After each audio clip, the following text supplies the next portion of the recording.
Nous avons eu également 2 chefs d'entreprise qui sont venus nous parler de façon extrêmement sincère sur les mutations qu'ils avaient déjà entreprises à l'intérieur de leur société.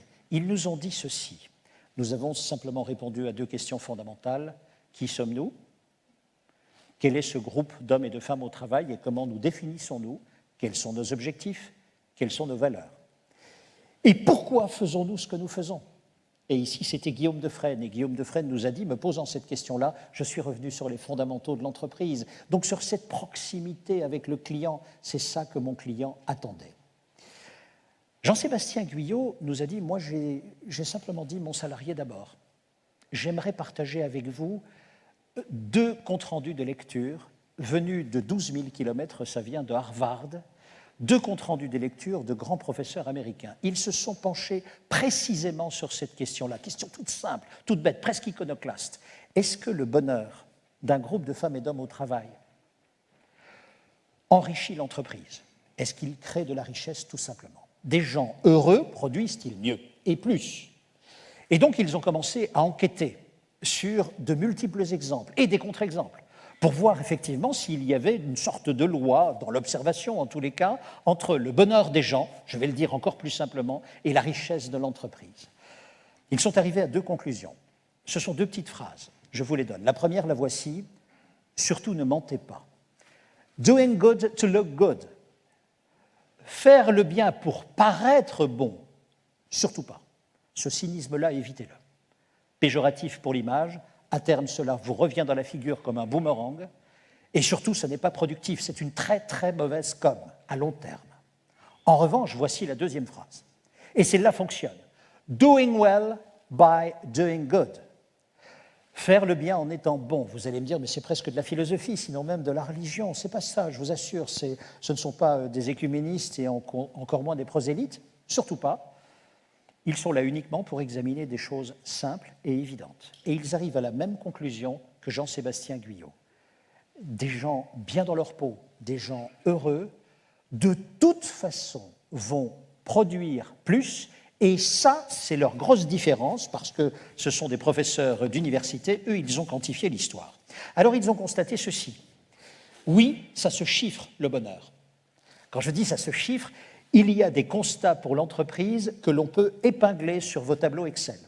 Augmentation des ventes et des parts de marché, renforcement de la marque, amélioration de l'image, attractivité de nouveaux talents, réduction des coûts, charme pour les investisseurs.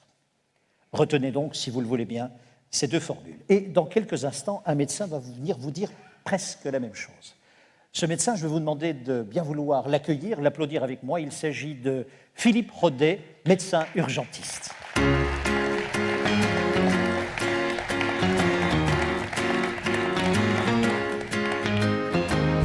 Alors Philippe s'est posé tout simplement la question suivante, alors qu'il était médecin, et qu'il l'est toujours.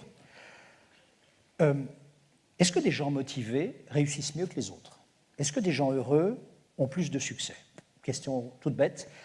Armé de cette question-là, il l'a transportée sur tous des théâtres d'observation et d'opérations différentes. Il est par exemple parti à Sarajevo, pleine guerre. Alors vous aviez là évidemment des gens extrêmement démunis dans la raréfaction du nécessaire. Premier constat, et c'est vrai, la personne motivée, la personne plutôt heureuse, va mieux réussir que l'autre. Puis il est parti dans des quartiers difficiles, même observation, même enquête, même investigation, même résultat. Et puis ce fut pendant un été calme sur le plan de l'information, où un ami journaliste a demandé à Philippe, mais est-ce que tu pourrais m'écrire tes trucs sur le stress? Ce serait pas mal parce que cet article-là, d'abord j'ai rien à publier, donc tu vois, c'est pas mal. Écris-moi une petite chronique, 10 conseils, comment on maîtrise le stress, comment on devient heureux, comment on produit plus, enfin, débrouille-toi, fais-nous ça. Il l'a fait. Il faut croire que pendant l'été, les DRH sont en vacances. Je change. Il faut croire que pendant l'été, les DRH sont en vacances et écoutent France Info. Car ce jour-là, France Info a repris l'article de Philippe et, dans sa revue de presse, l'a diffusé en permanence jusque pratiquement 10 heures du matin. Un premier appel est arrivé d'une entreprise. Monsieur Rodet, pourriez-vous venir chez nous et nous expliquer exactement ce qu'est le stress et ce que vous nous conseillez pour nous, pour nos équipes? Puis une deuxième, une troisième, une 10e. il a fermé son cabinet médical, il a ouvert son cabinet d'expertise. Voilà pourquoi il est aujourd'hui avec nous. Philippe, une question simple, la même du coup, et vous voyez bien le tracé, la trajectoire. Le stress, qu'est-ce que c'est?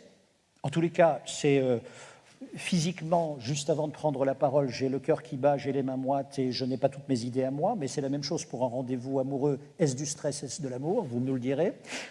Deuxième chose, comment faire pour abaisser ma dose de stress? Est-ce possible? Et celle de mes équipes? Et avec tout cela, est-ce que cela engendre le succès de mon entreprise? Merci beaucoup Thierry. Eh bien, je vais répondre. Je ne vais pas suivre mon propos habituel et je vais répondre tout d'abord à votre première question, parce qu'on se pose souvent la question. Quand on a le trac, avant d'intervenir, avant de prendre la parole en public, on a tendance à me dire, est-ce que c'est du stress, est-ce que c'est dangereux, est-ce que c'est normal? C'est un stress très aigu, donc il n'est pas dangereux, et c'est normal et c'est plutôt bon signe. Je suppose que chacun de vous, quand vous prenez la parole en public, vous avez le trac. Thierry, vous avez le trac? Oui. Ben, c'est rassurant. Rappelez-vous toujours de ce que disait Guitry, un de ses élèves qui lui dit « Maître, c'est formidable, je n'ai pas le trac ». Guitry lui répond « C'est normal, ça vient avec le talent ». Je viens donc vous dire que vous avez tous du talent et c'est une bonne entrée en matière. Je ne me suis pas intéressé au début au stress, mais à la motivation. J'étais à l'époque étudiant en 5e année de médecine et je vais assister un soir à la conférence d'un homme qui n'était pas du tout un professeur de médecine. C'était Christian Lemoine, le fondateur du Crécy. Et Christian Lemoine a une phrase merveilleuse. Il dit « Un homme qui est en route vers un projet qu'il passionne est invulnérable à l'accident et à la maladie. » C'est encore mieux que la médecine. Je vais le voir à la fin de sa conférence et je lui dis comment ça marche. Il me dit comment ça marche, je ne le sais pas. Mais je me suis aperçu que les personnes les plus motivées, les plus passionnées, étaient celles qui réussissaient le mieux et étaient celles qui étaient les moins malades. Celles qui réussissaient le mieux m'interpellent à l'époque. Je reverrai Christian Lemoine et on met en place des petits leviers de motivation intrinsèques, des leviers de motivation qui s'appuient donc sur les caractéristiques profondes de l'être humain. Et je décide de les expérimenter auprès de jeunes en situation d'échec à l'école. Et là, dans 6 à 7 cas sur 10, on obtient des résultats intéressants et on s'empresse de me dire « Ah oui, mais si ça marchait, c'est parce qu'ils étaient dans une logique d'échec. S'ils avaient réussi, cela n'aurait sûrement pas marché. » Je récidive auprès d'un public qui symbolisait puissamment la réussite puisqu'il s'agissait de sportifs de haut niveau. Et là encore, dans 6 à 7 cas sur 10, on obtient des résultats intéressants et on s'empresse de me dire « Mais de quels sportifs s'agissait-il » Ah, des cyclistes professionnels. Oh, c'est que vous les avez bien dopés. Effectivement, c'est toujours difficile de convaincre. Par la suite, je deviens médecin urgentiste et dans le cadre de mon métier, quand le soir à 17h, un soir d'hiver, on dit à une maman, malheureusement, pour votre fils, on n'a rien pu faire. C'est le drame pour la maman, c'est le drame pour la famille. Mais en même temps, au niveau de l'équipe médicale, c'est un niveau de tension colossal, un niveau de stress énorme, la cohésion de l'équipe est menacée. Et là, je me rends compte que mes mêmes petits leviers agissent efficacement sur la cohésion de l'équipe, diminuent le niveau de stress. Comme tout médecin qui cherche à donner du sens à son activité, Thierry le disait tout à l'heure, j'ai fait un peu de médecine humanitaire au Burkina Faso, en Roumanie, quand il y avait les troubles après Ceausescu, et puis en Bosnie-Herzégovine, à Sarajevo, pendant la guerre. Et dans la ville de Sarajevo, alors qu'il y avait un conflit armé, là encore, je mesure à quel point ces petits leviers de motivation intrinsèque se sont avérés efficaces pour maintenir l'équipe soudée et diminuer le niveau de tension. À mon retour, je vais rencontrer un confrère psychiatre et je lui dis, est-ce qu'on a des études en France qui nous permettraient de comprendre comment la motivation peut jouer à la fois sur la réussite et peut diminuer le niveau de stress? Il me dit non, ce n'est pas ce que l'on travaille, ce qui nous intéresse, c'est la motivation pour des sevrages de toxiques, des sevrages tabagiques, mais ce n'est pas tes histoires de réussite et de diminution du niveau de stress. Il me dit, cela n'a aucun intérêt. Je dois même te mettre en garde, ne t'y intéresse pas trop. C'est pratiquement le domaine de l'entreprise et la pire des choses qui puissent t'arriver, c'est de finir un jour consultant. J'en ai déduit que les psychiatres voyaient un peu dans le temps. Malgré sa mise en garde, j'irai chercher des travaux menés dans 3 pays sur ces approches. 3 pays où l'on s'intéresse à l'interaction entre le stress et la motivation, où l'on s'intéresse à l'influence de la motivation sur la réussite. Ce sont les États-Unis, le Canada et Israël. Et dans la deuxième partie de mon propos, les quelques leviers que je vous présenterai destinés à augmenter la motivation, à favoriser la réussite individuelle, destinés à renforcer la cohésion, améliorer la performance collective, et à diminuer le niveau de stress, eh bien, sont nés de ces réflexions menées dans ces différents pays. Avant de vous parler de ces cette approche, je voudrais vous dire un mot sur un des grands intérêts que m'a amené la médecine, c'est la confiance en l'humain. J'ai fait pendant une dizaine d'années des rapatriements sanitaires, j'ai parcouru le monde pour aller chercher nos concitoyens qui avaient des accidents graves à l'étranger. Et un jour, cette activité m'amène à aller à 50 km de Prague, chercher un enfant de 13 ans. Un enfant de 13 ans qui vivait dans un foyer en France, parce qu'il avait été retiré de la garde de ses parents. Cet enfant de 13 ans part en vacances avec le foyer dans lequel il vivait en France, à côté de Prague, une cinquantaine de kilomètres. Le deuxième jour, il est en vacances, il monte sur une charrette, il glisse de la charrette, tombe sur la route, et la roue de la charrette roule sur son fémur et l'écrase en multiples morceaux. On va chercher cet enfant qui avait très très mal pour le rapatrier en France et pouvoir le faire opérer en France, pour lui éviter d'être amputé. Et cet enfant, dès qu'on le bougeait d'un millimètre, il avait mal. On utilise à l'époque des drogues extrêmement puissantes, drogue qu'on appelle le fentanyl notamment, qui a à peu près 200 fois l'effet de la morphine. Et malgré le fentanyl, l'enfant souffrait. Dès que l'ambulance, pour rejoindre l'aéroport, bougeait d'un millimètre, il avait un niveau de douleur qui était insupportable. On complète un petit peu le traitement, on le renforce un peu. Et puis à un moment, il me dit « Docteur, est-ce que je peux vous tenir la main ?» Il me prend la main, on fait quelques kilomètres, et 7-8 minutes plus loin, eh bien, je sens la main se détendre. L'enfant s'était endormi. On regagne de ce fait l'avion, on l'installe dans l'avion, on le rapatrie en France. On l'emmène dans une structure universitaire pour qu'il puisse être opéré. Et avant de me quitter, comme il était un peu seul sur le plan affectif, on avait pas mal discuté, donc il s'était un petit peu rapproché, une grosse larme coule sur sa joue et il me dit « Souvenez-vous d'une chose, docteur, le meilleur traitement de la douleur, c'est la main de l'autre. » Eh bien oui, la force de l'humain m'est venue de la médecine, m'est venue de la médecine d'urgence. Et c'est aussi cela qui a inspiré un petit peu mes réflexions. C'est aussi cela qui a fait que finalement, je me suis dit, il y a d'autres visions à apporter par rapport à ce phénomène qu'est le stress et l'intérêt peut-être pour la motivation.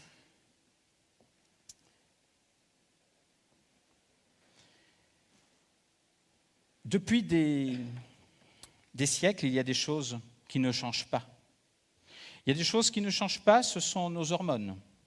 On libère toujours les mêmes hormones en cas de stress. On va libérer de l'adrénaline, vous en avez tous entendu parler, de la noradrénaline, du cortisol, notre cortisone naturel, et de l'aldostérone, une hormone assez proche du cortisol. Et puis, si on est une femme plus qu'un homme, on libérera un petit peu plus d'ocytocine. C'est ce qui fait que les femmes sont plus protégées que les hommes du stress. Messieurs, retenez-le. Ça tombe assez bien, puisqu'en général, elles ont un nombre de sources, d'après une étude canadienne, qui est supérieur à nous. On comprend aisément pourquoi. Non, c'est vrai, quand on regarde le matin les poussettes qui se déplacent dans les rues de Paris, je suppose que partout en France, c'est bien réparti, mais dans l'arrondissement où j'habite, dans le 15e à Paris, c'est impressionnant, pour s'occuper des enfants en bas âge, ce sont plus souvent des mamans que des papas. Il y a 2-3 paramètres à voir, hein. Vous n'avez pas besoin de vous approcher très près pour savoir si c'est une maman ou un papa qui est derrière la poussette. 3 km/h de la poussette, ça c'est une maman, 7-8 c'est le papa. Le regard vers l'enfant, c'est la maman. Le regard vers la montre, c'est le papa. Et si vous avez un doute, vous attendez le moment où la poussette va franchir une bordure de trottoir. Dès que l'enfant décolle, c'est le papa. Eh bien, la maman, en plus de son boulot, doit s'occuper plus souvent que le papa des enfants, et donc elle est soumise à un nombre de sources de stress qui est supérieur à nous. Ce sont des études canadiennes qui nous l'ont montré. Mais ne soyez pas attristés, messieurs. Grâce à la présence de cette ocytocine qu'elles ont dans le sang en plus grande quantité que nous, elles sont mieux protégées. On s'en est rendu compte après les événements du 11 septembre. Les fœtus masculins, dans un nombre significatif de cas aux États-Unis, ont donné des fausses couches. Les fœtus féminins, dans un nombre significatif de cas, des petites filles. Mesdames, retenez que l'on est fragile et qu'il faut prendre soin de nous.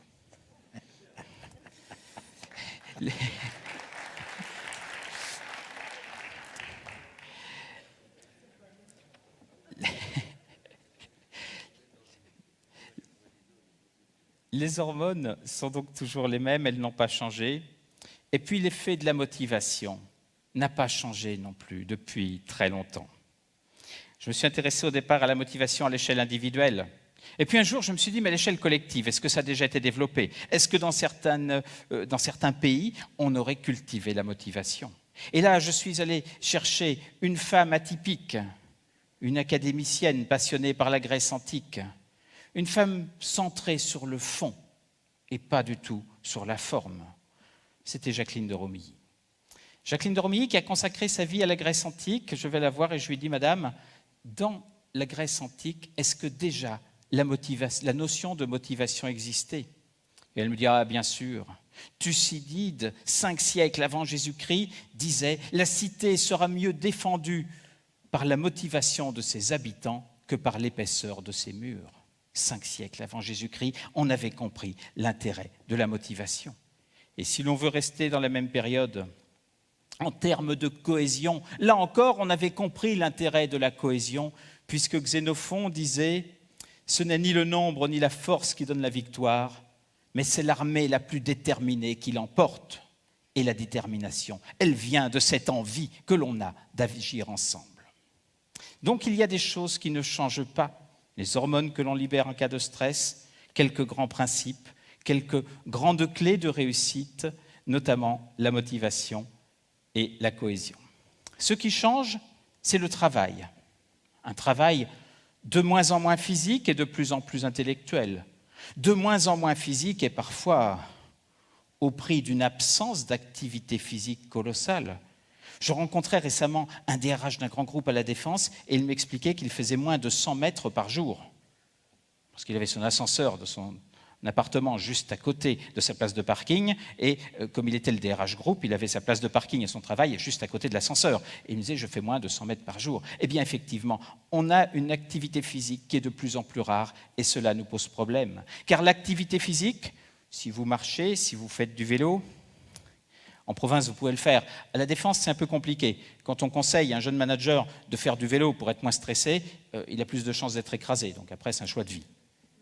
Mais partout ailleurs, si on pratique une activité physique, on va consommer en quelque sorte les hormones libérées en cas de stress. Et là, on fera déjà beaucoup moins de dégâts.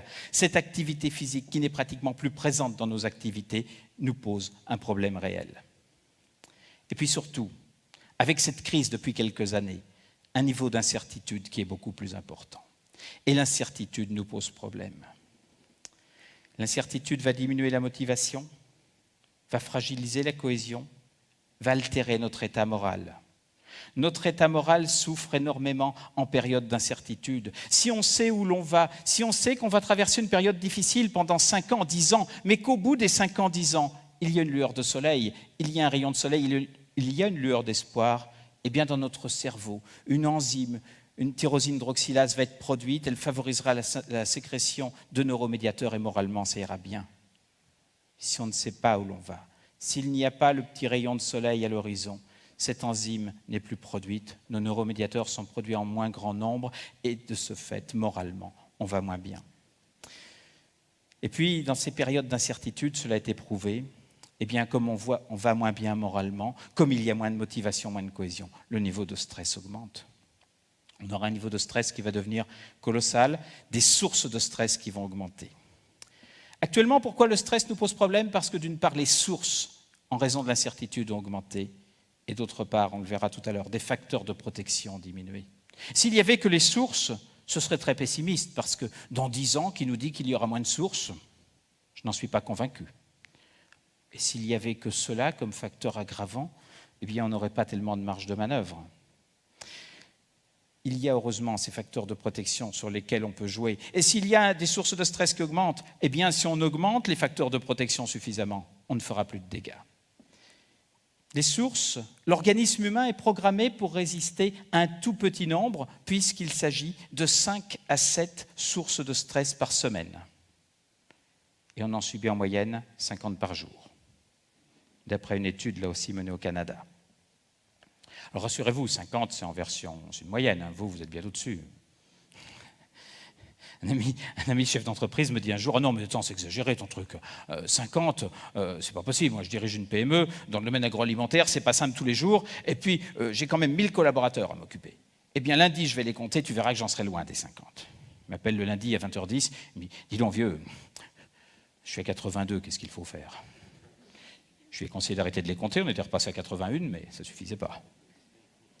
On est donc soumis à un nombre de sources de stress qui est colossal, et cela, eh bien, effectivement, peut poser problème.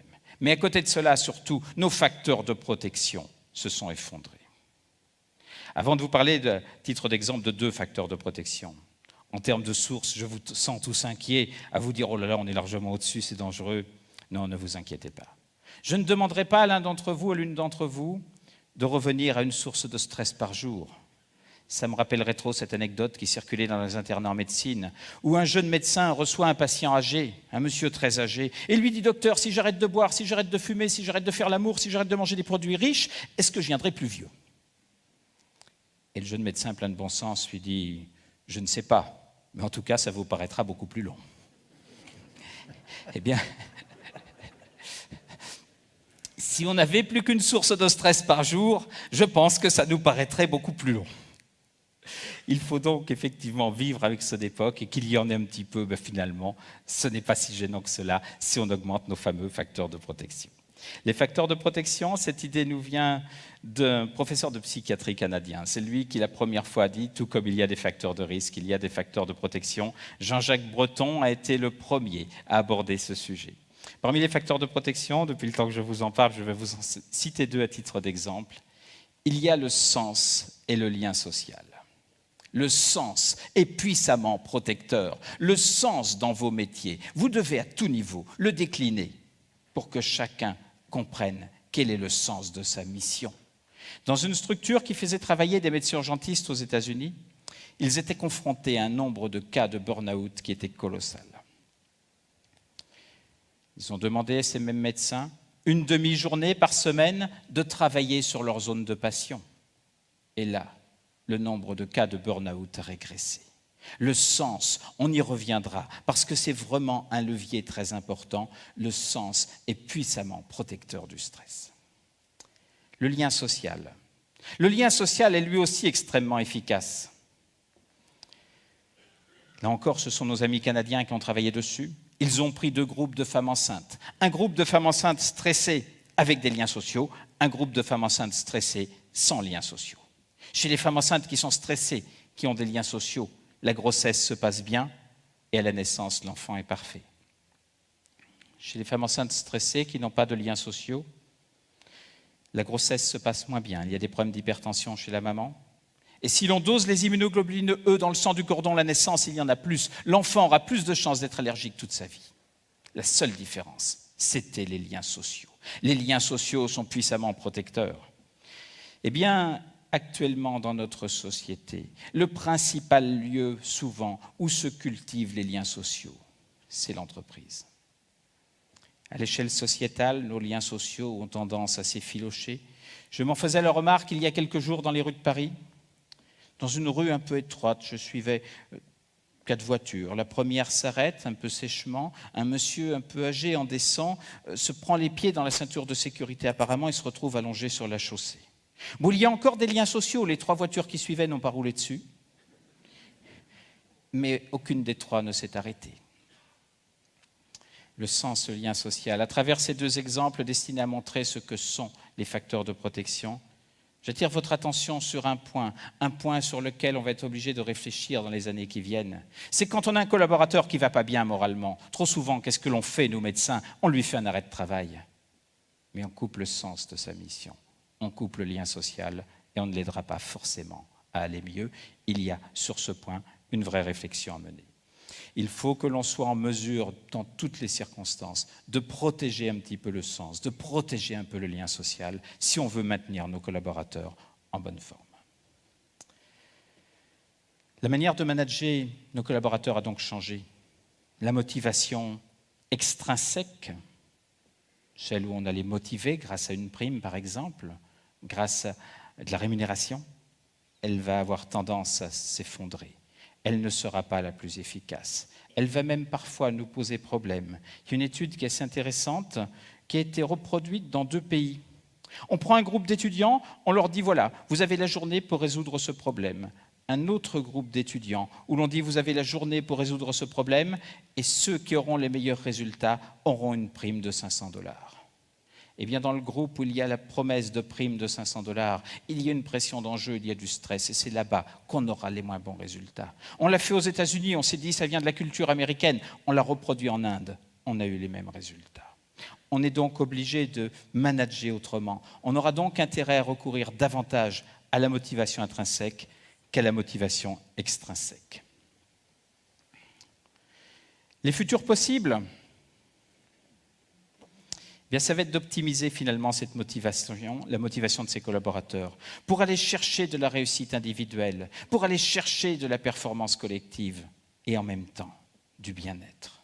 On va voir que les trois sont parfaitement compatibles. Ne pas stresser un collaborateur, ce n'est surtout pas de lui dire de ne rien faire, ce n'est surtout pas, on aura l'occasion de l'argumenter, de fixer des objectifs trop bas. Au contraire, on le détruirait. Retenez d'ores et déjà que l'espèce humaine a besoin de progresser, a besoin d'aller de plus en plus loin, de plus en plus haut, sinon elle végète et elle n'est pas bien.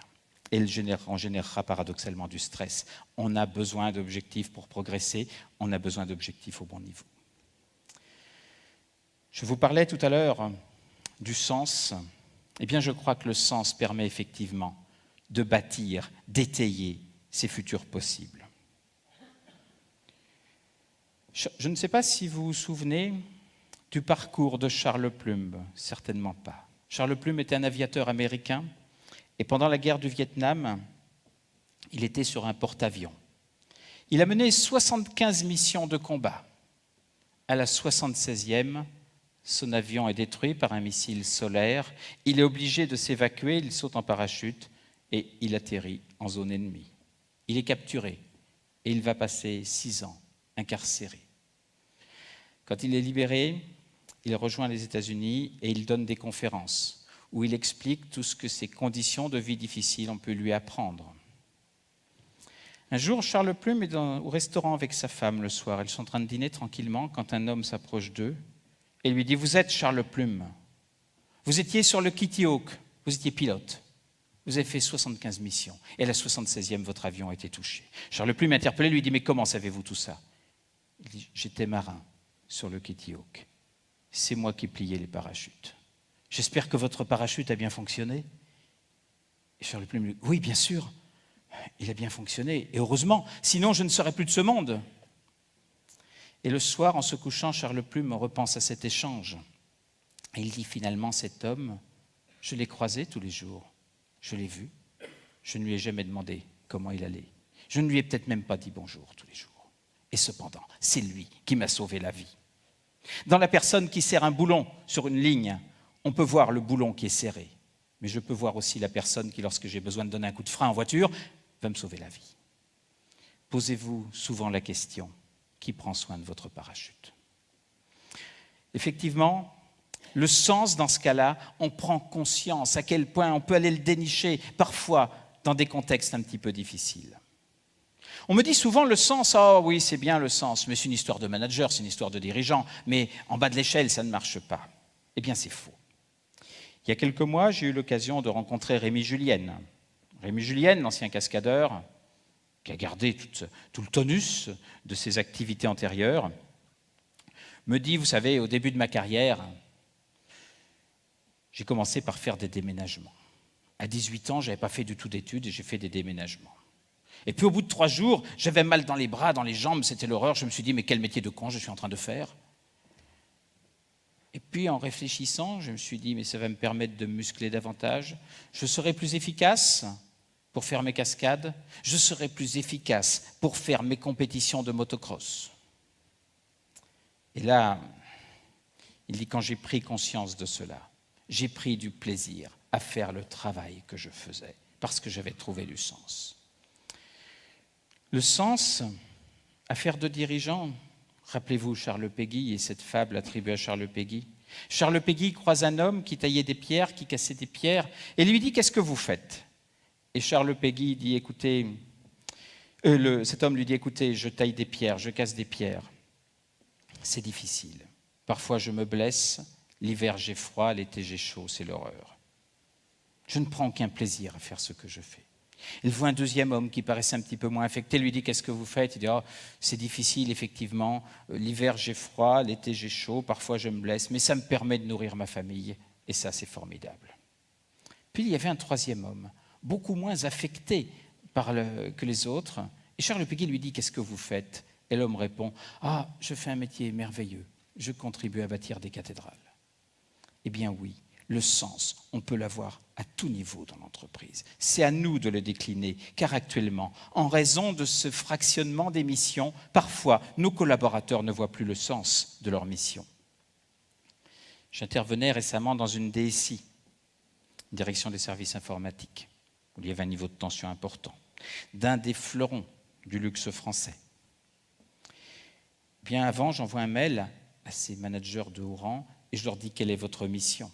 Et tous me répondent, ma mission, c'est de faire en sorte que les services informatiques en Asie, en Europe de l'Est, en Europe de l'Ouest, en Amérique du Nord, en Amérique du Sud, soient les plus efficaces possibles, fonctionnent.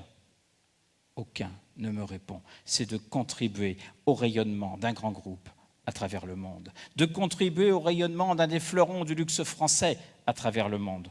On ne voit plus le sens, on voit notre métier. Et ça, vous remarquerez, on l'a à tout niveau. Chaque fois que l'on peut décliner le sens jusqu'à l'ensemble de ses collaborateurs, on les protégera. Pourquoi on les protège? Eh bien là, on va aller chercher, pour une fois, des travaux menés en France par un médecin français.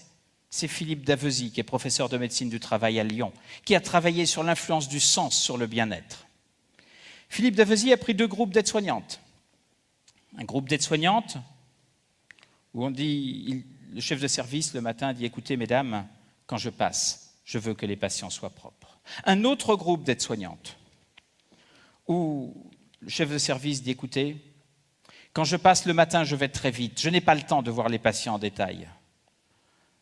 S'il vous plaît, si vous repérez une petite lésion au niveau de la peau, mesdames, venez me le signaler. C'est peut-être le début d'une réaction allergique, c'est peut-être lié au traitement que j'ai institué. C'est important que je le sache pour pouvoir corriger le tir. » Eh bien, dans le groupe qui se sent pleinement intégré à la chaîne de soins, où il faut, en plus de son travail, repérer et aller signaler, c'est là qu'on a le moins d'accidents du travail, c'est là qu'on a le moins d'arrêts de travail, c'est là qu'on a le moins de maladies liées au stress.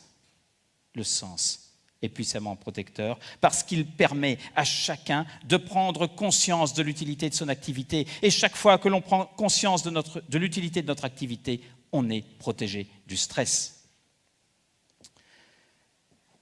À côté du sens, fixer des objectifs au bon niveau, avec des objectifs intermédiaires. Ce sont les travaux d'un psychologue d'origine hongroise qui vit aux États-Unis. Il s'appelle Mihaly Csikszentmihalyi. Je vous l'accorde, il a un nom compliqué. Il est assez peu connu en France, alors que cependant, en termes de psychologie positive, il est considéré comme le leader à l'échelle internationale. Et quand c'est Martin Seligman, le père de la psychologie positive, qui le dit, on est tenté de le croire. Quand Al Gore était vice-président des États-Unis, il avait 2 domaines de passion. Il disait qu'il y a 2 domaines sur lesquels on doit agir si l'on veut changer le monde. D'un côté, l'environnement, de l'autre, le travail. Je ne sais pas vous, mais moi j'ai plus souvent entendu parler de ces réflexions, des réflexions de ces équipes sur l'environnement que sur le travail. En termes de travail, ça s'arrêtait au milieu de l'Atlantique. Et Mihaly Csikszentmihalyi faisait partie des personnes qui s'investissaient dans cette équipe, qui menait ces réflexions sur le travail. Et Mihaly Csikszentmihalyi a bossé sur l'intérêt de fixer des objectifs au bon niveau. Mihaly Csikszentmihalyi dit que quand on a repéré les capacités de son collaborateur, il faut fixer des objectifs juste au-dessus. Ainsi, la personne, dit-il, va entrer dans un état de flow, un état où tout est fluide, un état de concentration optimale. Son collaborateur sera pleinement efficace. Si on fixe des objectifs trop hauts, on va générer du stress. On a vu que le stress sur l'intellect ne faisait pas bon ménage, donc on sera gêné. Si on le fixe trop bas, pensant mieux faire, eh bien là, on va générer de l'ennui, et l'ennui débouchera sur du stress. On n'aura pas de résultat, on n'aura pas de performance, la personne en prendra conscience, ce sera terrible.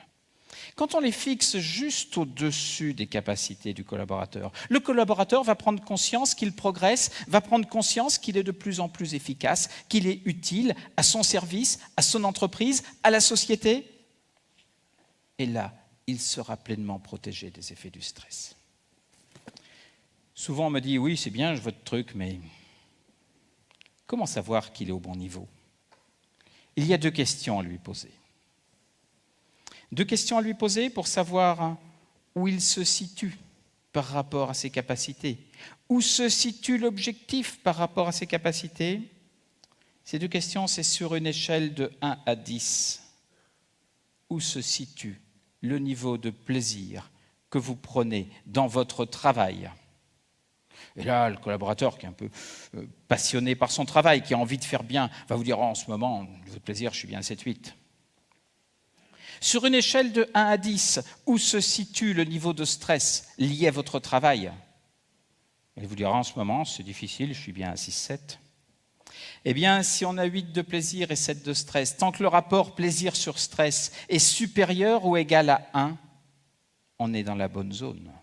On n'aura aucun danger.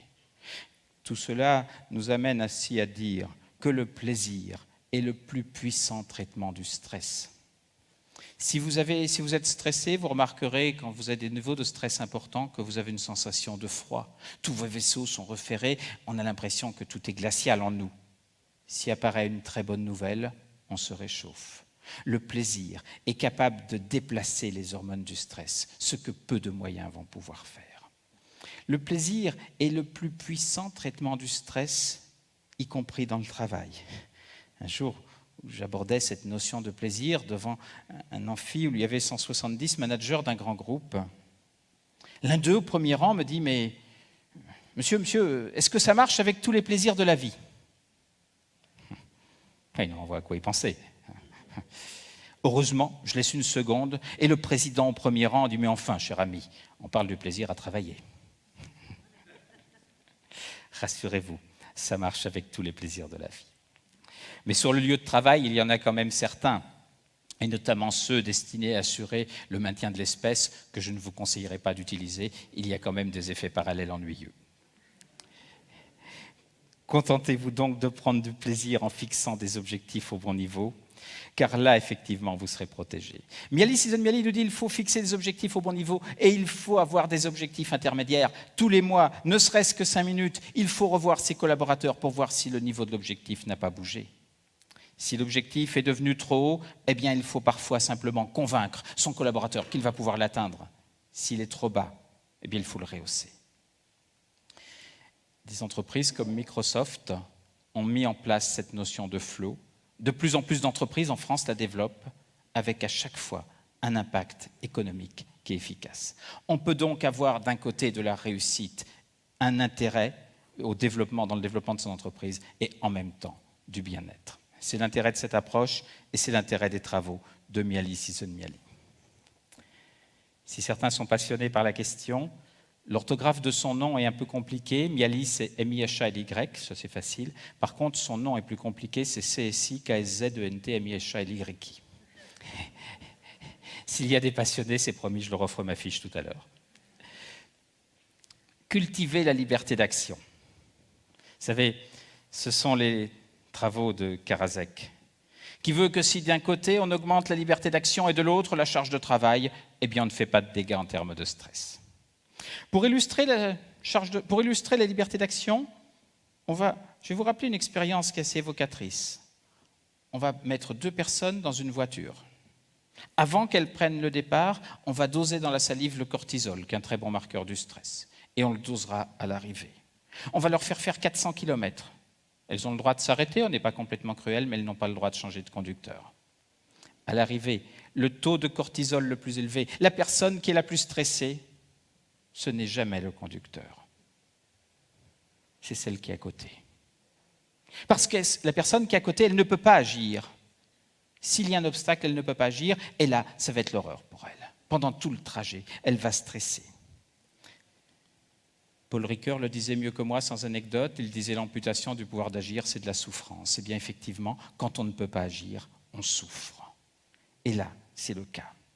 Eh bien, quand on va laisser à ses collaborateurs un petit peu de liberté d'action, un petit peu d'autonomie, on obtiendra des résultats extrêmement intéressants. Autonomie, ça ne veut pas dire faire ce que l'on veut, quand on veut, où on veut. Mais il faut en revanche qu'on trouve des éléments d'autonomie qui soient astucieux. Un des hommes qui a travaillé beaucoup sur l'autonomie, c'est Daniel Pink, un autre collaborateur d'Al Gore dans son équipe sur le travail. Daniel Pink a conseillé un groupe en Australie qui s'appelait Atlassian, Atlassian est un groupe qui élabore des logiciels. Et chez Atlassian, il a mis en place la journée annuelle de l'autonomie. Ce jour-là, on demandait à l'ensemble des collaborateurs du groupe, non pas de travailler sur leur dossier, mais de réfléchir à des améliorations qui pourraient avoir lieu sur des dysfonctionnements chroniques dans l'entreprise. On s'était rendu compte qu'il y a des petites choses qui marchaient mal depuis des années, que jamais personne ne s'occupait. Et puis ce jour-là, énormément d'idées ont vu le jour. Des idées qui ont permis d'améliorer des dysfonctionnements qui traînaient depuis longtemps, qui rendaient la vie un petit peu moins sympa à tout le monde. Ces idées ont été analysées, les plus faciles ont été concrétisées. La journée annuelle de l'autonomie chez Atlassian est devenue la journée trimestrielle de l'autonomie. Daniel Pink a conseillé également Google. Google a mis en place la journée annuelle de l'autonomie, puis la journée trimestrielle de l'autonomie, et actuellement 20% du temps de travail chez Google est enrichi en autonomie, et c'est durant ces 20% que naissent 80% de leurs innovations. L'autonomie, d'un côté, c'est du bien-être, de l'autre, c'est de la créativité. Dans une entreprise, en France, dans une filiale française d'un groupe de cosmétiques japonais, déjà, quand on a dit ça, il n'y a plus beaucoup de choix.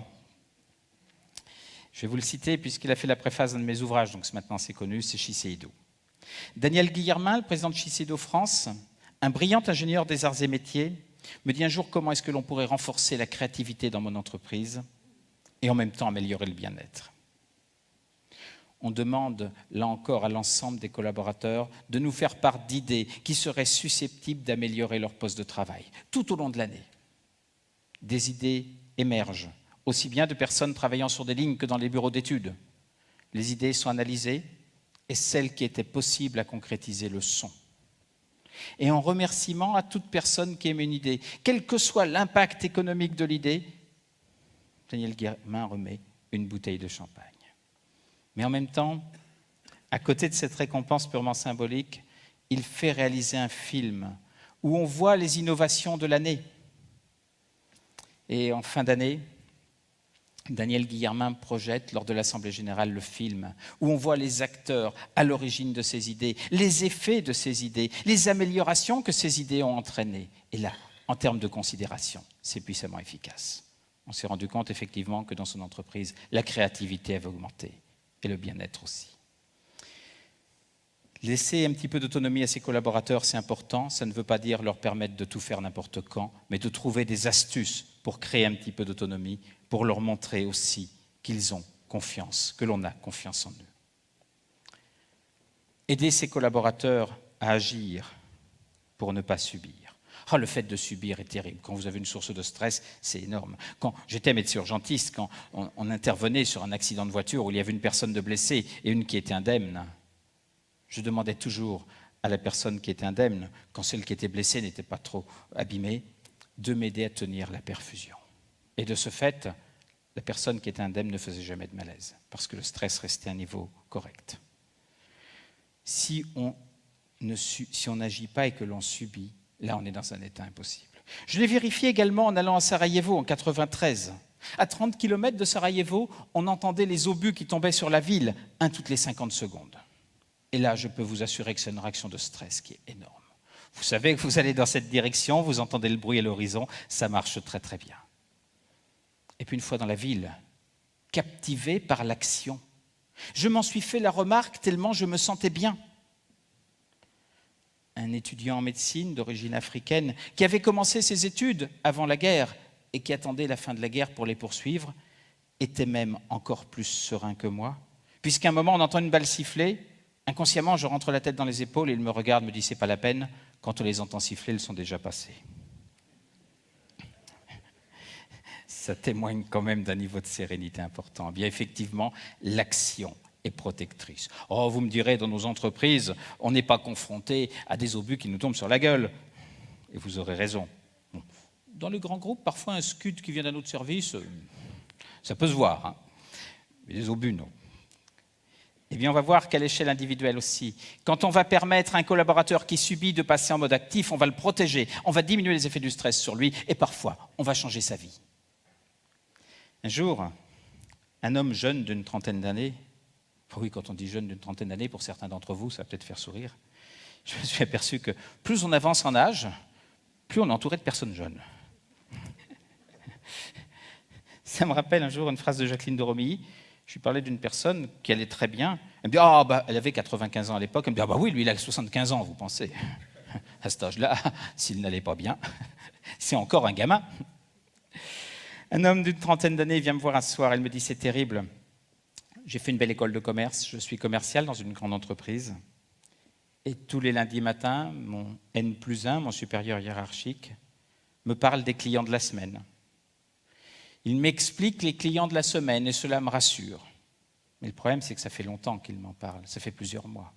Et ce matin, il devait être de mauvaise humeur, il m'a dit, écoutez, je ne comprends pas que je sois encore obligé de vous parler des clients de la semaine. Je me demande réellement si vous êtes fait pour ce métier. Et là, notre homme est un peu déstabilisé, il dit, il a raison. Il a raison parce que je suis profondément timide, profondément sensible. Et quand je vais voir un client, je perds pratiquement mes moyens. J'ai peur qu'il se rende compte de ma timidité, de ma sensibilité. Et là, c'est l'horreur. Et je ne suis plus bon. Et ça vient de ma timidité, ça vient de ma sensibilité. On ne peut rien y faire, me dit-il. Je lui explique que s'il est timide, s'il est sensible, il a un atout énorme dans son jeu. C'est que s'il est sensible, il va repérer plus facilement le moment où son interlocuteur décroche. Il va pouvoir revenir avec un autre argument pour mieux convaincre. Il va repérer plus facilement l'argument qui a du poids et celui qui ne porte pas. Il va pouvoir repérer le canal de communication de son interlocuteur. Est-ce qu'il est plutôt visuel? Est-ce qu'il est plutôt auditif? Est-ce qu'il est plutôt kinesthésique? Adapter le même canal et de ce fait, être plus efficace pour convaincre. Notre homme fait des fiches. Et sur chaque client, il note ses caractéristiques. L'argument qui a du poids, celui qui n'en a pas. L'argument qui va vraiment convaincre. Le moment où il faut rencontrer son interlocuteur, est-ce que c'est plutôt en fin de matinée, en début d'après-midi? Jamais en fin de matinée, de façon générale. Je me suis rendu compte que c'est le plus mauvais moment pour faire des affaires. Si vous passez au tribunal, prenez un bon avocat. Non pas qu'il sera plus brillant, mais comme il sera renommé, il plaidera en premier. Et on s'est rendu compte que d'une façon générale, les plaidoiries qui ont lieu à 14 heures ont toujours des verdicts plus sympas que celles qui passent à 18 heures. D'où l'intérêt d'avoir un bon avocat, il passera en premier. Eh bien, effectivement, notre homme va faire ses fiches, va noter les éléments importants, va noter ses petits repères. Et au bout de quelque temps, il me dit, vous savez, finalement, ça va beaucoup mieux. Je suis devenu, ces petites fiches que j'ai faites, qui sont extrêmement précises, sont encore plus efficaces que quand j'allais voir mon N+1 et qu'il me parlait des clients de la semaine. Et puis, je ne sais pas ce qui se passe, mais depuis quelque temps, je me sens un petit peu mieux. Dans un cas, il subissait son client. Et quand il allait le voir, il avait peur de ce que l'autre allait penser de lui. Et dans l'autre cas, il allait chercher des éléments d'information. Il agissait. Et là, elle était protégée. L'action est puissamment protectrice du stress. Ne subissez pas. Ne laissez pas vos collaborateurs subir. Aidez-les à passer en mode actif. Un point que j'aimerais bien que vous reteniez, c'est prodiguer des encouragements. Dans votre cas, vous le faites certainement. Mais trop souvent, en France, on ne le fait pas suffisamment. On ne le fait pas suffisamment dans nos entreprises. Et on ne le fait pas suffisamment auprès de nos enfants. Les enseignants ne le font pas suffisamment auprès de nos enfants. Un petit Canadien qui passe de 6 à 8 en maths, on lui dit « Bravo garçon, t'as progressé ». En France, on lui dit « Mais t'es un bon rien, t'es encore pas la moyenne ». On ne sait pas encourager. On n'encourage pas. Quand on voit quelqu'un qui est sur un dossier difficile, il est important de l'encourager. Une étude canadienne a montré que si on encourage ses collaborateurs, on diminue le niveau de stress de plus de 32% si c'est un homme, de plus de 44% si c'est une femme. Chef d'entreprise me disait un jour, j'ai compris, il ne faut encourager que les femmes. Non, encourager tout le monde. Si on encourage ses collaborateurs, on va diminuer le niveau de stress de façon considérable, mais également, on va développer chez eux ce que l'on appelle le sentiment d'efficacité personnelle. Le sentiment d'efficacité personnelle, c'est la conscience que l'on a que sur un domaine bien précis, on est efficace. Et quand on a un sentiment d'efficacité personnelle haut, On va fixer des challenges de plus en plus élevés, on va persévérer davantage et on réussira mieux. Edison disait, si je trouve, c'est parce que je continue à chercher tant que je n'ai pas cherché, alors que d'autres s'arrêtent de chercher tant qu'ils n'ont pas cherché, tant qu'ils n'ont pas trouvé. Eh bien, c'est exactement cela, c'est ce qui va nous permettre de réussir parce qu'on va persévérer davantage. Depuis quelques mois, 5-6 mois, on sait que quand on augmente le sentiment d'efficacité personnelle chez un collaborateur, on va aller jusqu'à augmenter son optimisme. Et là, on a une marge de progression en France. On va aller jusqu'à augmenter la confiance qu'il a en lui. Mais surtout, depuis 4-5 mois, on sait que l'on va modifier l'expression d'un de nos gènes. On va chez son interlocuteur modifier l'expression d'un gène qui s'appelle OXTR, un gène qui code pour une protéine d'un récepteur à ocytocine. L'ocytocine, cette petite molécule dont je vous parlais au début, où je vous disais nos compagnes sont mieux équipées que nous en ocytocine, elles ont un taux plus élevé que nous les hommes en ocytocine. Eh bien, pour qu'une molécule agisse dans notre organisme, il faut à la fois qu'elle soit présente dans le sang, mais qu'il y ait des récepteurs prêts à la recevoir. Si on encourage son collaborateur, on va modifier l'expression du gène OXTR, qui code pour une protéine des récepteurs ocytocine, on va rendre l'ocytocine plus efficace. C'est ce qui explique que quand on encourage une collaboratrice, on va diminuer son niveau de stress de plus de 40% car elle a plus d'ocytocine, et quand c'est un homme, simplement de 33%. Retenez que les encouragements, ce n'est pas simplement du bien-être. C'est aussi de la persévérance, c'est aussi des objectifs de plus en plus élevés. C'est rentable, il faut le faire. S'il y a un point que j'aimerais bien que vous reteniez, il y en a 2 que j'aimerais que vous reteniez, mais ça c'est le premier. Entretenir le sentiment de justice. Là aussi on a un petit peu de travail, ce n'est pas dans nos habitudes. Le sentiment de justice, c'est faire en sorte que l'on soit perçu comme juste. À l'échelle de l'entreprise, si vous voulez être perçu comme juste, pour un reproche, il faut faire 3 compliments. Si ça vous intéresse, à l'échelle du couple, c'est encore pire. Pour un reproche, c'est 5 compliments. Et le niveau où votre compagne ou votre compagnon vous dira « Oh non, arrête chérie, c'en est trop », c'est de 1 à 11. Donc vous voyez que vous avez de la marge. Jusqu'à 10, il ne se plaint pas. Eh bien, effectivement, on sera perçu comme juste dans une entreprise si on est en mesure, pour un reproche, de faire 3 compliments. Trop souvent, je vois des collaborateurs qui disent « Quand j'ai bien fait, jamais on ne me le dit. Quand je me trompe, on me le signale tout de suite, parfois on m'engueule. Quand je fais bien, jamais on ne me le dit. » Si vous voulez être perçu comme juste, eh bien, il faut être capable de dire aussi ce qui va bien. Et il y a un intérêt direct à être juste. La carence en sentiment de justice organisationnelle aux États-Unis se chiffre quand même en milliards de dollars. Être perçu comme juste, ça ne veut pas dire ne pas dire à quelqu'un qui se trompe qu'il se trompe. Pour une fois, on va s'écarter un petit peu de la pensée des grands anciens. Rappelez-vous Lao Tse qui disait « S'il se trompe, et si on ne lui dit pas, il s'en veut. S'il se trompe et si on le lui dit, il nous en veut. » Eh bien, on va essayer de lui dire quand même, mais sans qu'il nous en veuille. Et pour cela, on va repérer 2 choses que notre collaborateur fait de bien. 2 choses sur lesquelles il excelle. Mais on lui fera remarquer que la 3e, elle n'est pas au niveau des 2 autres et qu'on aimerait bien qu'il nous la mette au même niveau. Et là, il dira que vous êtes une femme et ou un homme juste. Et si vous êtes une femme ou un homme juste, le lundi matin, quand le collaborateur a 37,5, il vient bosser parce qu'il ne veut pas déséquilibrer l'équipe.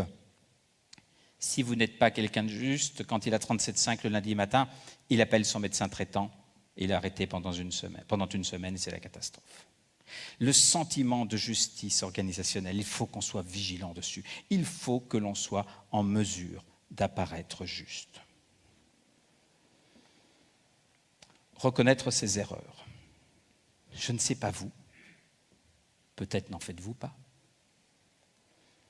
mais j'ai horreur de reconnaître mes erreurs. Voir celles des autres, ça ne me gêne pas, ça je veux bien. Non, c'est très agréable même. Mais reconnaître les siennes, j'étais obligé, pour y parvenir, de mettre au point toute une stratégie. Je repense dans ces cas-là à une image que les personnes de ma génération ont vue le 8 juin 1972 sur les écrans de télévision, où on voyait une jeune fille courir nue sur une route au Vietnam après un bombardement en napalm.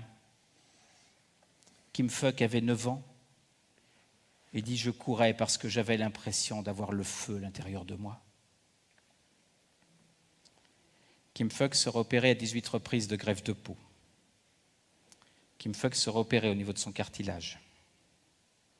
Elle devient diabétique et migraineuse de manière quasi quotidienne. En 1996, lors de l'Assemblée générale des anciens combattants de la guerre du Vietnam, on invite Kim Phuc à intervenir aux États-Unis. Lorsqu'elle prend la parole, elle est très émue. Et elle dit, si l'homme qui a lâché la bombe était dans la salle, je lui dirais, monsieur, il faut qu'ensemble on bâtisse un monde de paix. À ce moment-là, un homme dans la salle fait passer un message au service de sécurité. On le met en relation avec Kim Phuc. Et lorsqu'il est face à Kim Phuc, John Plummer est en pleurs. Et il lui dit, madame, c'est moi qui ai lâché la bombe. Est-ce que vous êtes en mesure de me pardonner? Et Kim Phuc lui répond, oui, c'est le passé. En revanche, aidez-moi à bâtir un monde de paix. Et bien, quand je repense à cette histoire, je suis en mesure d'aller voir un collaborateur et de lui dire, hier sur ce coup, je n'ai pas été bon.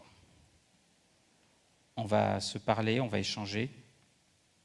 Il va reconnaître que lui non plus n'avait peut-être pas été au top et on va se réconcilier.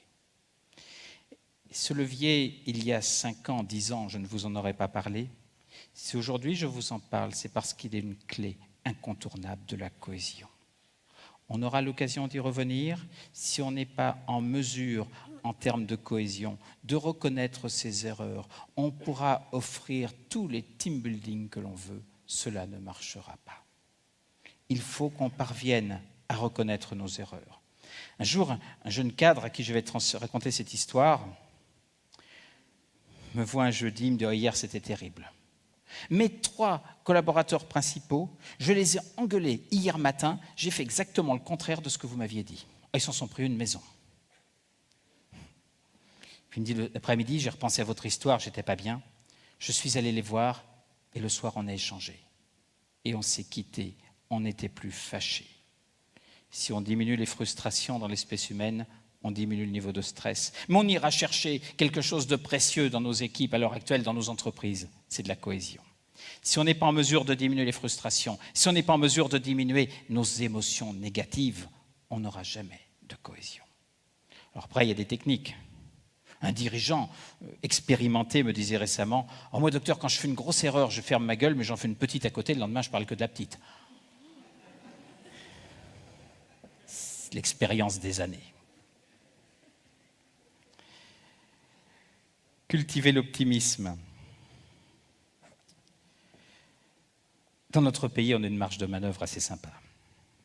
Vous avez vu sur les 51 pays testés, dont l'Afghanistan, l'Irak, des pays où il fait bon vivre, les résultats qui sont parus en janvier 2011 ont montré, en janvier 2012, pardon, ont montré que la France était, sur 51 pays testés, en 51e position. Vous me direz, on peut que remonter. Et c'est vrai qu'en mode spontané, on est terriblement pessimiste. Un jour, j'étais allé intervenir dans un grand groupe qui élabore des pneumatiques à Clermont-Ferrand. À chaque fois, il y en a qui trouvent. Je vais passer une journée merveilleuse avec des managers qui ont une vraie dimension humaine, à voir comment on pouvait améliorer les choses, comment on pouvait orienter un petit peu les recrutements. On n'a pas le droit, mais enfin, on le fait quand même un peu. Et puis, passer une journée superbe. Et le soir à 19h, pour regagner l'aéroport, je prends un chauffeur de taxi. Et c'est une des premières journées de printemps, une journée où il avait fait chaud, on se promenait en veste, on était bien, c'était idéal. Puis je dis au chauffeur de taxi, on a de la chance, j'étais un peu crevé, donc je voulais quand même lui dire un mot sympa, j'en ai de la chance, il a fait une journée magnifique. Mais oui, mais il a fait trop chaud. Il me dit, vous allez voir, on va le payer. Vu comme ça, effectivement, ça rappelait la grand-mère qui disait à ses petits-enfants, « Oh, pour vous les jeunes, ce sera dur. J'ai connu 2 guerres, j'ai eu un cancer, eh bien pour vous, ce sera pire. » Ah oui, vu comme ça, grand-mère, on a très envie d'aller dans un monde pareil. C'est vrai qu'en mode spontané, on est très pessimiste. Alain, sans anecdote, le disait mieux que moi quand il disait le pessimisme est d'humeur, l'optimisme de volonté. Pour définir l'optimisme qui nous intéresse, c'est-à-dire non pas un optimisme béat qui consisterait à dire que tout va bien quand ça va mal, mais un optimisme compagnon de l'effort. Je vais aller chercher cette femme qui, à l'époque où elle a prononcé cette phrase, avait 95 ans. Vous l'avez compris, c'est de Jacqueline de Romilly dont il s'agit. J'ai bien connu Jacqueline de Romilly durant les 10 dernières années de sa vie. On se téléphonait tous les soirs, de 21h à 21h30, on se voyait 2-3 fois par semaine. J'étais toujours surpris par son optimisme. C'est une académicienne atypique. Un jour, elle attendait pour prendre un taxi en bas de chez elle. Il y a un enfant qui passe, il lui a donné 1 euro. Et le soir, elle me dit « Oh, j'avais dû me tromper de manteau !» Cette femme n'était centrée que sur le fond, que sur la pensée. Et puis un dimanche soir, elle me téléphone, me dit « Oh, mon petit docteur, il m'en est arrivé une. Ma femme de ménage m'avait préparé mon repas. J'ai mis ça au four avec du gruyère et pour la première fois de ma vie, j'ai mangé de la compote avec du gruyère. » Il me dit « Remarquez, c'était pas très bon, mais j'aurais vu clair. Jamais de ma vie, j'aurais su le goût que ça pouvait avoir. » Je la revois quelques jours après, je lui dis « Comment faites-vous pour être toujours aussi optimiste ?» Il me dit « Vous savez, tout d'abord, on n'a pas le choix. Vis-à-vis des générations à venir, on a un devoir d'optimisme. En outre, quand c'est difficile, quand c'est dur tous les jours, et dans mon cas, quand on voit plus clair, c'est difficile tous les jours. » Elle ne voyait plus clair, effectivement, mais elle continuait à écrire. Et pour écrire, elle dictait sur un magnétophone, vous savez, les anciens magnétophones avec des cassettes, là où on tournait les bandes. Elle dictait sur un magnétophone pendant 1/4 d'heure. Au bout d'1/4 d'heure, elle réécoutait sa cassette, elle mémorisait les corrections. Et sur un autre magnétophone, elle dictait le 1/4 d'heure corrigé. Et puis le soir, à 19h, quand elle avait fait tout l'après-midi, ou quand il y avait un coup de fil qui tombait au mauvais moment, elle se trompait de bouton, elle effaçait le tout. Puis recommencer à 21h30 après notre appel, elle finissait à 2h du matin. Et le lendemain, elle me disait « Surtout, ne m'engueulez pas, ne me dites pas que j'en ai fait trop, ça me rendrait malade. » Effectivement, vu comme ça. Oui, c'est difficile tous les jours quand on ne voit pas clair, quand on n'entend pas. Je me souviens de sa remarque, elle disait « Qu'est-ce que vous voulez, entre Lustiger qui n'a pas de voix et moi qui n'ai pas d'oreille quand on se téléphone ? On se raconte des choses, mais on doit rarement répondre aux bonnes questions. » Eh bien, lorsque je la vois, quand je lui dis « Mais comment faites-vous pour être toujours optimiste ?» Elle me dit « Vous savez, quand c'est dur, quand c'est difficile tous les jours, l'optimisme, c'est ce qui permet de transformer les soucis en défis. Les soucis nous accablent, les défis, on a envie de les relever. Eh bien, à l'heure actuelle, on a besoin que chacun de vous, que chacune de vous soit en mesure de transformer les soucis en défis. » Quand je dis « on a besoin », c'est peut-être une façon pudique de dire « notre pays a besoin de vous pour le faire ». L'optimisme et le bien-être, me direz-vous, ne nous sommes pas égarés. Si on regarde un ouvrage qui est réédité tous les 4-5 ans par Henri Lô, qui est professeur de psychiatrie à Sainte-Anne, Henri Lô écrit dans cet ouvrage « L'optimisme intervient comme appoint correcteur du stress ». Henri Lô est la personnalité française qui fait certainement le plus de recherches fondamentales sur le stress. L'optimisme intervient comme appoint correcteur du stress.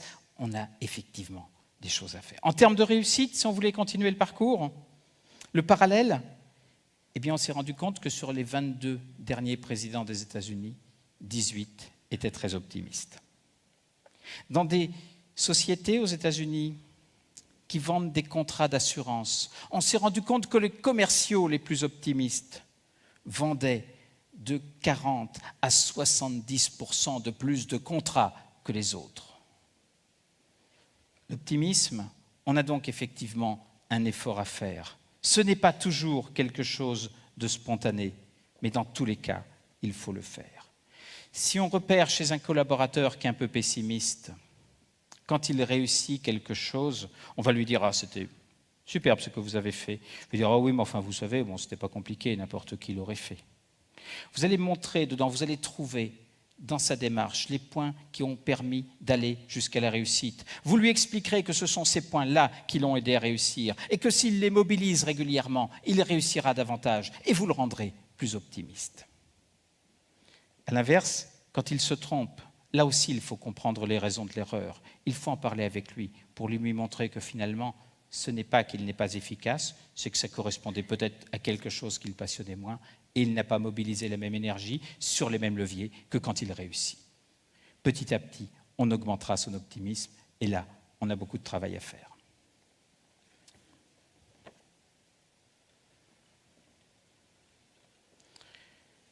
Pourquoi ces petits leviers sont intéressants ? Parce qu'il s'agit de leviers de motivation. Ces petits leviers interviennent comme des sources de motivation. L'hormone clé de la motivation dans l'espèce animale ou humaine, c'est la dopamine, une hormone que vous n'aviez pas encore entendu parler. La dopamine, c'est bien l'hormone de la motivation, puisque si chez un animal, on bloque des récepteurs à dopamine, donc la dopamine ne peut plus agir, il se laisse mourir de faim, de soif, parce qu'il n'a plus la motivation nécessaire pour s'alimenter, pour s'hydrater. C'est donc bien la dopamine qui est l'hormone de la motivation. La dopamine, dans notre jargon de médecin, on dit que c'est l'hormone du plaisir. Oui, s'il n'y avait pas de dopamine, il n'y aurait pas de plaisir. Que nous apprennent 2 récentes études menées aux États-Unis. Si on sait que dans 72 heures, on va avoir une source de plaisir, on y revient à notre plaisir, une source de plaisir qui n'est pas d'avoir un nouveau client, qui n'est pas d'avoir signé un nouveau contrat, qui n'est pas d'avoir un service RH qui fonctionne à merveille, qui est d'aller voir un film à caractère humoristique. Avouez que ce n'est pas quand même quelque chose d'exceptionnel. Eh bien, si on sait que dans 3 jours, on va aller voir un film à caractère humoristique, le cortisol, cette hormone du stress, en 3 jours, va baisser dans le sang de 40%. Si on sait que dans 3 jours, on va voir un film à caractère humoristique, l'adrénaline, cette autre hormone du stress, va baisser dans le sang de 70%. On va donc effondrer les hormones du stress simplement avec un petit plaisir comme celui d'aller voir un film à caractère humoristique. C'est pas dire à son collaborateur « Bravo pour ce que tu as fait, je suis fier de toi ». Oh, on en est très loin. Et ce même petit plaisir, qu'est-ce qu'il va produire ? Non seulement il va effondrer les hormones du stress, mais il va faire sécréter à notre organisme de plus en plus d'hormones de croissance. L'hormone de croissance qui, chez l'homme, va venir réparer les dégâts faits par le stress au niveau de notre immunité.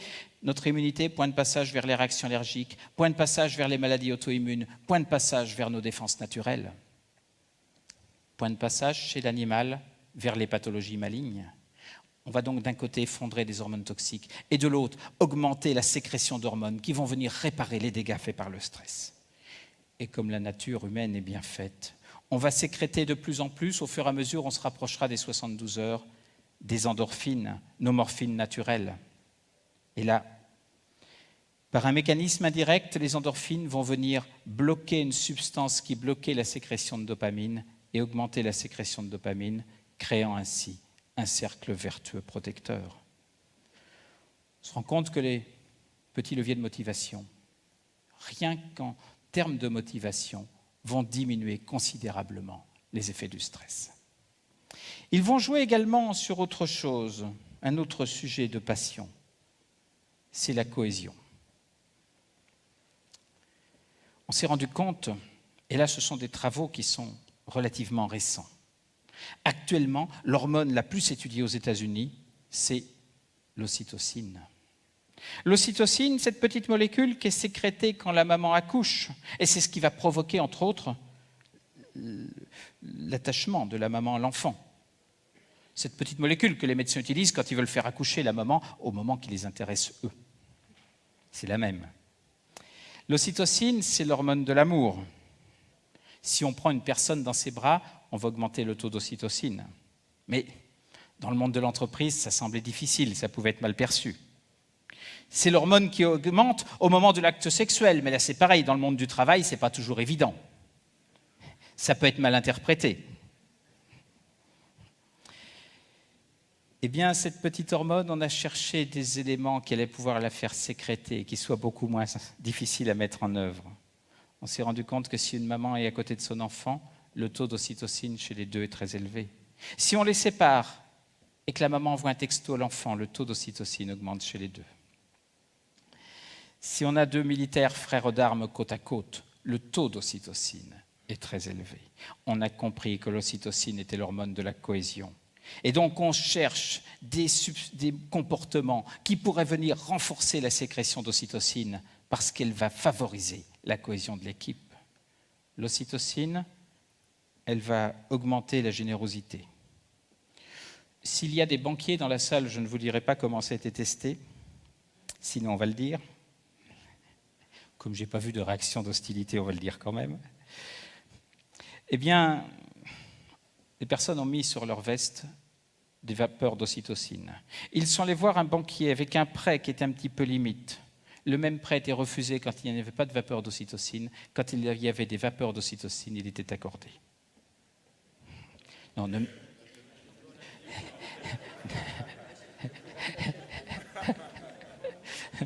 ne me demandez pas tout de suite où ça se trouve en bidon. Il y a un inconvénient, c'est que ça dure très très peu de temps quand c'est administré de façon artificielle. Quand c'est administré par voie extérieure, la demi-vie de l'ocytocine est de 2-3 minutes. Donc en 2-3 minutes, il faut s'en remettre une dose si le banquier est un peu réticent et il se demande ce qui se passe.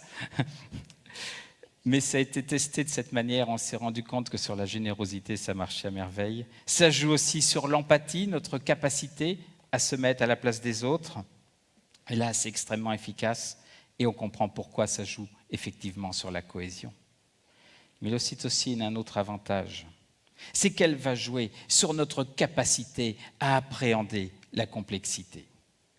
Plus on aura d'ocytocine dans le sang, plus notre cerveau sera efficace, plus il sera en mesure d'appréhender la complexité, chose que l'homme, le mâle, entre guillemets, ne sait pas très bien faire et que nos compagnes font beaucoup mieux que nous. Je suis désolé, messieurs, pendant 30 secondes, je vais vous faire souffrir. Une récente étude qui a été menée aux États-Unis à propos de cette petite molécule, en ce moment elle est étudiée sous tous les angles, a montré qu'à de très hauts niveaux de stress, l'activité intellectuelle de l'homme s'arrête et celle de la femme continue.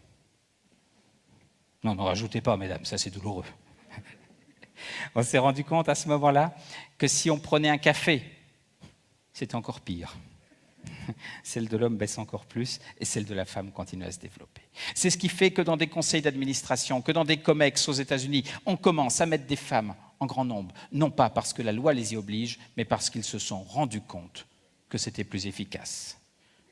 Un petit pas pour la cohésion et certainement un grand pas pour l'humanité. Il faut donc qu'on soit en mesure, pour favoriser la sécrétion de cette ocytocine, chez les femmes comme chez les hommes, parce qu'on ne va pas avoir que des équipes soudées quand il y a des femmes quand même, ce serait pas... on n'y arriverait pas. Il faut augmenter les émotions positives. Si vous augmentez les émotions positives, vous favoriserez la cohésion. Pour les augmenter, c'est facile. Là, on a le choix, la considération, la gratitude, le sentiment de justice. Là, tout va marcher. On peut choisir celui qui nous intéresse, les encouragements, bien sûr. Mais si on veut diminuer les émotions négatives, on n'en a qu'un qui marche. C'est le fait de reconnaître ses erreurs. Tout à l'heure, si j'insistais autant sur l'intérêt de reconnaître ses erreurs, c'est que ce pilier-là, il est incontournable.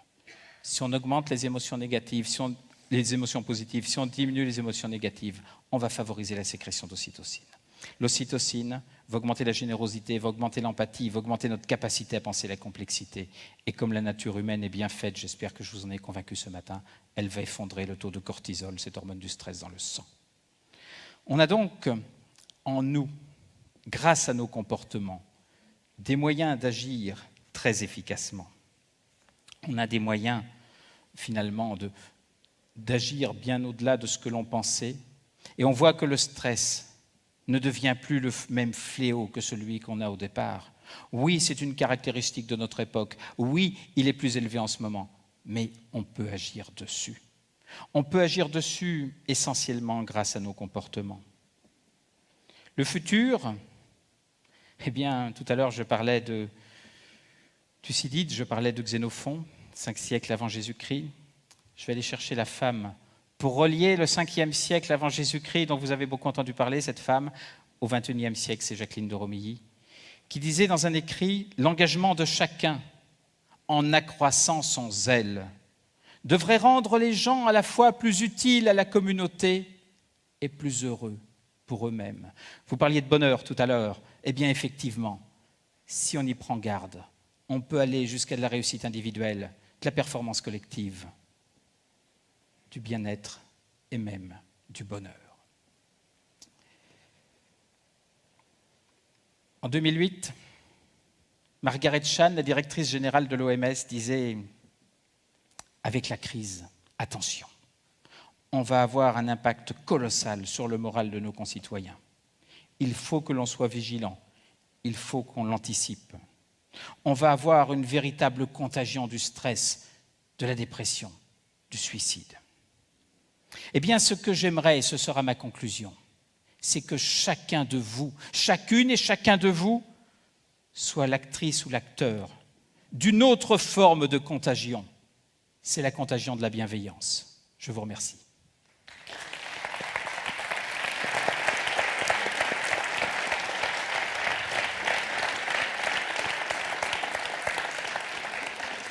Merci. Merci beaucoup Philippe. Il nous reste quelques minutes à partager ensemble. J'imagine que vous avez des tas de questions pour Philippe. Pas du tout. Non. Je vous en prie. Moi, je souhaiterais vous demander pourquoi certains gèrent le stress avec beaucoup de bonheur et d'autres pour qui c'est terrible et ils s'effondrent. Bien, effectivement, c'est une vraie question. On a vu que déjà les femmes résistent mieux que les hommes, mais indépendamment du sexe, certaines personnes vont très bien résister au stress et d'autres pas du tout. Et c'est parfois difficile pour un dirigeant qui, par définition, appartient à la catégorie qui résiste bien, de pouvoir imaginer son collaborateur qui ne résiste pas du tout. Je rencontrais récemment un haut responsable d'un grand groupe automobile, il me disait « je ne comprends pas, je bosse 17 heures par jour et je ne suis pas stressé, puis il y a des cons, ils bossent 35 heures, ils sont fatigués. » Eh bien oui, on n'a pas tous un cerveau qui fonctionne de manière identique, on n'a pas tous la même chimie au niveau de notre cerveau. Et sur cette chimie-là, malheureusement, vous n'en trouverez pas des petits bidons pour jouer dessus. Des personnes comme vous, puisqu'en général, quand on dirige des structures, eh bien, on résiste davantage au stress. Les personnes comme vous ont dans leur cerveau un neuropeptide que l'on appelle le neuropeptide Y en quantité un petit peu plus importante. Et de ce fait, vous résistez mieux au stress. Ce neuropeptide a été étudié chez des militaires aux États-Unis. Des militaires qui, sur des champs de bataille, alors que ça pétait de tous les côtés, étaient parfaitement sereins. Et là, on s'est inquiété, on s'est dit, c'est pas normal comme comportement. On a recherché toutes les substances et on a trouvé un taux de cortisol très bas. On s'est dit, tiens, d'où ça vient? Et on a trouvé un taux de neuropeptide Y très élevé. Eh bien, vous avez un taux de neuropeptide Y très élevé, c'est ce que je suis en train de vous dire, vous résistez donc mieux au stress. Vous avez un autre avantage, c'est que vous avez moins de chances de faire une dépression un jour où elle sera moins sévère. Ça nous protège énormément au point de vue moral. En revanche, il faut penser, et ce n'est pas simple, que les personnes qui sont autour de nous n'ont pas forcément le même taux de neuropeptide Y. À dire ce que je viens de dire ce matin, c'est facile, mais à mettre en application, c'est notre comportement, là c'est beaucoup plus compliqué. Un jour, alors que j'essaie de convaincre sur ces sujets, au moins une fois par jour, parfois comme aujourd'hui 2, alors que j'essaye à chaque fois de faire passer des messages, j'avais été très ferme un vendredi après-midi avec mon assistant, et le vendredi soir, elle me dit « c'est bien d'écrire des bouquins, mais il y a des jours, tu pourrais en lire certaines pages. » Il avait raison, ce petit con. C'est difficile d'imaginer que l'autre n'est pas fait comme soi. La réponse, donc, c'est qu'on n'a pas tous le même taux de neuropeptide Y, et ça, on ne le trouve pas, on ne peut pas jouer dessus, on ne peut pas prendre des comprimés, s'en injecter, on est comme on est. Est-ce qu'il y a d'autres questions? Autre question. Oui, oui, monsieur. J'arrive, vous présentez, bien sûr.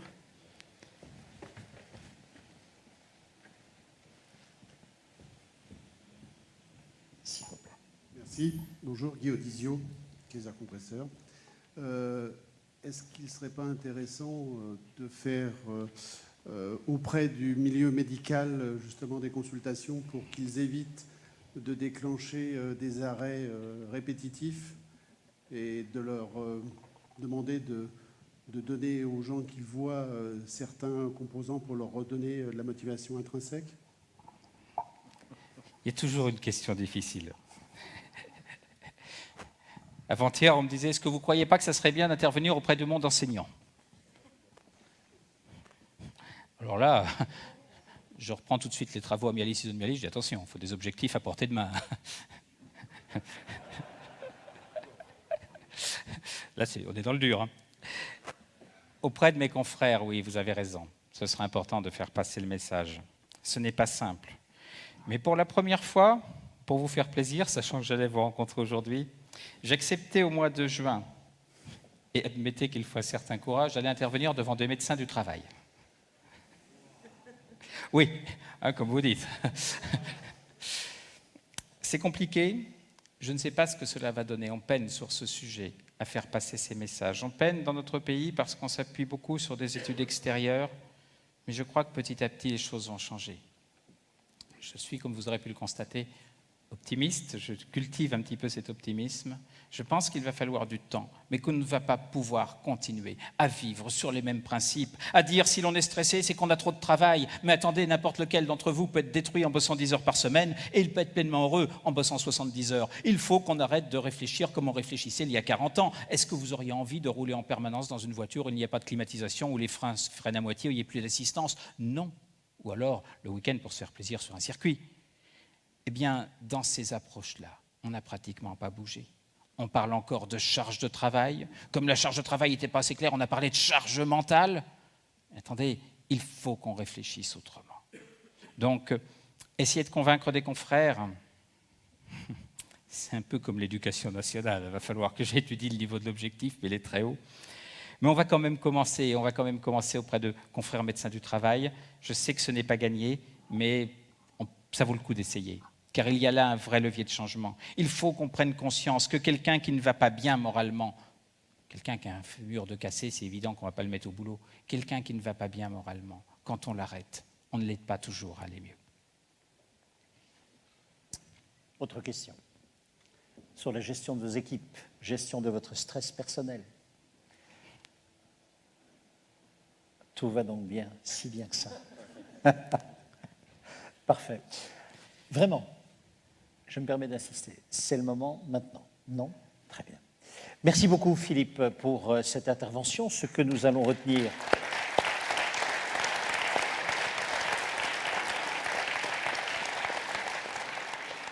Et ça, c'est important. C'est vraiment la révélation pour certains d'entre nous.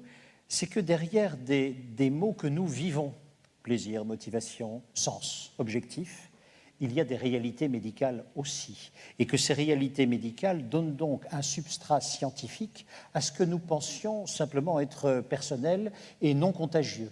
Et en réalité, on constate bien que le levier est aussi scientifique. Merci beaucoup. Merci beaucoup. Merci à tous.